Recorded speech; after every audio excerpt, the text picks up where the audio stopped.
தென்னாடுடைய சிவனை போற்றி, எந்நாட்டவர்க்கும் இறைவா போற்றி. ஸ்ரீ ஆகாசபுத்தி யூடியூப் சேனலை பார்த்து கொண்டிருக்கும் அனைவருக்கும் வணக்கம்.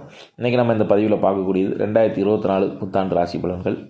மிதுன ராசிக்கு மிதுன ராசிக்கு 50-50 தான் நம்ம சொல்ல முடியும். ஏன் அப்படின்னா, இந்த ஆண்டு உங்களோட ராசிக்கு 9ல் சனி, 10ல் ராகு, 4ல் கேது. இப்போதைக்கு குரு ஏப்ரல் வரைக்கும் குரு 11ல் இருப்பார். ஆனால் ஏப்ரலுக்கு அப்புறம் பார்த்திங்கன்னா குரு உங்கள் ராசி 12ஆம் இடத்துக்கு போயிடும். ஸோ அதை அவ்வளோ சிறப்புன்னு நம்ம சொல்ல முடியாது. ஏன்னு பார்த்திங்கன்னா, இந்த ஏப்ரலுக்கு அப்புறம் வரவுக்கேற்ற செலவு பணம் இருக்கும். ஆனால் என்ன, தொழிலில் கொஞ்சம் கவனமாக இருக்கணும். கொஞ்சம் பொருளாதார நெருக்கடி உண்டாகும். அந்த செலவுக்கு ஏற்ற வரவு தான் இருக்குமே தவிர்த்து அதுக்கு தாண்டி நீங்கள் கொஞ்சம் கடினமான உழைப்பு நம்ம போட வேண்டியது இருக்கும். சரிங்களா? குழந்தை பாக்கியம் கிடைக்கும். அதில் உங்களுக்கு பிரச்சனை இல்லை.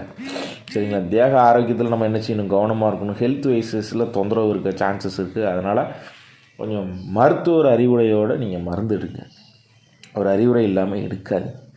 சரிங்களா? பண வரவு கிடைக்கும். ஏன்னு பார்த்தீங்கன்னா, 9ல் சனி இருக்குது. சனி 9ஆம் இடத்துக்கு வர்றது கொஞ்சம் பெரிய மைனஸ்லாம் நம்ம எல்லாம் பெருசாலாம் சொல்ல முடியாது. இருக்கும், நான் இல்லைன்னு சொல்லலாம். ஆனால் பெருசாலாம் சொல்ல முடியாது. ஏன்னா உங்களுக்கு அந்த பண வரவுக்கெலாம் அந்த பெருசாலாம் உங்களுக்கு அந்த பிரச்சனைலாம் வராது. என்ன, குரு 12க்கு போகுது, வரவுக்கு ஏற்ற செலவு ஜாஸ்தி இருக்கும், விரயம் நிறைய இருக்கும். வண்டி வாகனங்களில் பார்த்து போகணும், கவனமாக போகணும். ஏன்னா விபத்துகள் சின்ன சின்ன விபத்துகள் நடக்கும். அதனால் பைக்கில் ஹெல்மெட்லாம் போட்டுக்கோங்க, பார்த்து வாங்க, வண்டி ஓட்டுங்க. சரிங்களா? தொழிலில் புதுசாக தொழில் தொடங்கணும்னு நினைக்கிறவங்க இந்த ஏப்ரலுக்குள்ளே பாருங்கள். ஏன்னா அதை தாண்டி நீங்கள் ஆரம்பிக்கணும் போது குரு 12 போகுது. அதுக்கப்புறம் நீங்கள் 1 வருஷம் காத்து கிடக்கணும். அது உங்களுக்கு பெரிய ரிசல்ட் தருமாங்கிறது தெரியல. ஏற்கனவே நீங்கள் செஞ்சுக்கிட்டு இருக்க தொழிலை விரிவுபடுத்துங்க, பிரச்சனை இல்லை. நான் சொல்கிறது புதிதாக நான் இப்போ தான் முதல்ல தொழில் ஆரம்பிக்க போகிறேன், வைக்க போகிறேன் அப்படிங்கிறவங்க ஏப்ரலுக்குள்ளே ஆரம்பித்து, அதாவது நல்ல நீங்கள் தெரிஞ்சிருந்ததுன்னா அந்த தொழிலை செய்யுங்க. தெரியாத தொழிலை செஞ்சு சிக்கலில் மாட்டிக்காதீங்க. ஏன்னா பணம் முடங்கிடும். சரிங்களா? அதை நீங்கள் எடுக்கிறதுக்கு ரொம்ப கஷ்டப்படுவீங்க. ஏற்கனவே செஞ்சிட்ருக்க தொழில் பிரச்சனை இல்லை, அவங்களுக்கு நான் இதை சொல்லலை. நான் புதிதாக செய்ய போகிறேன், இனிமே தான் செய்ய போகிறேன்னா ஏப்ரல் தாண்டி கொஞ்சம் கவனமாக இருங்க. கணவன் மனைவி பிரச்சனை ஒரு ஏப்ரலுக்குள்ள ஓரளவு சரியாயிடும். சரிங்களா? அதனால் நீங்கள் கொஞ்சம் அதை பற்றி பெருசாலாம் நம்ம எதுவும் இது பண்ண வேண்டாம். கோர்ட்டு கேஸு பிரச்சனை எதுவாக இருந்தாலும் கொஞ்சம் சால்வ் ஆகக்கூடிய டைமுங்கள்லாம் இருக்குது. அதுமாதிரி வேலை பார்க்கக்கூடிய கவர்மெண்ட் வேலைனாலும் சரி, இப்போ தனியார் துறையில் வேலை பார்க்குறவங்கனாலும் சரி, யாருக்கிலே வேலை பார்க்குறவங்க சரி, மேலதிகாரிக்கிட்ட கொஞ்சம் கவனமாக இருங்க. தேவையில்லாமல் லூஸ் ஸ்டாக் நம்ம விடக்கூடாது.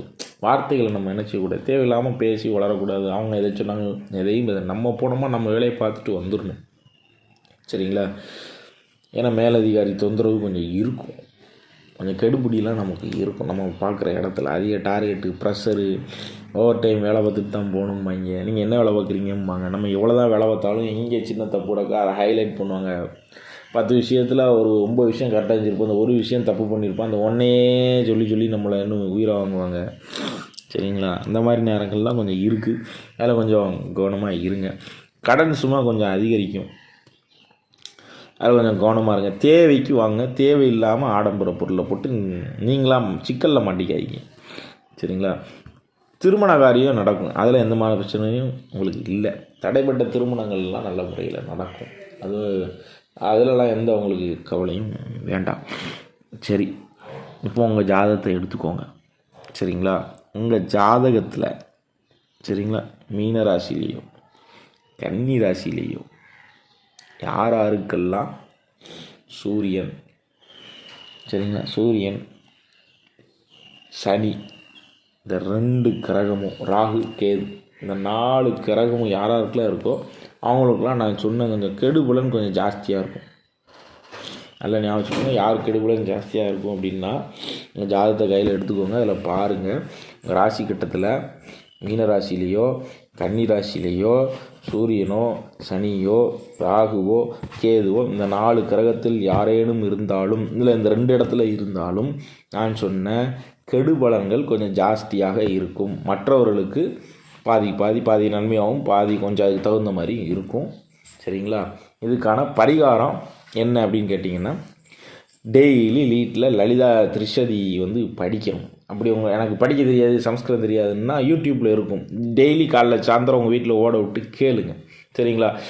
இந்த குப்பை எடுக்க வருவாங்கள்ல தூய்மை பணியாளர்கள், அவங்களுக்கு உங்களால் முடிஞ்ச ஏதாவது வஸ்திர தானம் பண்ணுங்கள். ஆடை வாங்க வழி இல்லாத ஏதாவது ஏழை குழந்தைகள், ஏழை முதியவர்களுக்கு கொஞ்சம் வஸ்திர தானம் பண்ணலாம். சரிங்களா? ஆனால் இந்த வருஷம் உங்களுக்கு நீங்கள் ஸ்ரீரங்கம் பெருமாளை ஒரு தடவையாவது போய் வழிபட்டு வாங்க. ஆரம்ப காலத்திலே போய் இந்த வழிபட்டு வாங்க. இந்த ஆண்டு உங்கள் வாழ்க்கையில் வெற்றியும் முன்னேற்றத்தையும் தர்றதுக்கு உண்டான எல்லாத்தையும் அந்த பெருமாள் நமக்கு என்ன செய்வார்? தருவார். அனைவருக்கும் இனிய புத்தாண்டு நல்வாழ்த்துக்கள். சரிங்களா? நம்ம சேனலில் ஜோதிட ஆலோசனைக்கு தொடர்பு கொள்ளணும்னு நினைக்கிறவங்க, தனிப்பட்ட ஜாதகத்துக்கு பலன் தெரிஞ்சுக்கணும், ஜோதிட ஆலோசனைக்கு தொடர்பு கொள்ளணும்னு நினைக்கிறவங்க, ஸ்க்ரீனில் என்னுடைய நம்பர் இருக்குது, அதுக்கு நீங்கள் கூப்பிடுங்க. சரிங்களா? நம்ம சேனலை சப்ஸ்கிரைப் பண்ணுங்கள், பெல் ஐக்கானை கிளிக் பண்ணுங்கள், ஷேர் பண்ணுங்கள். நன்றி, வணக்கம்.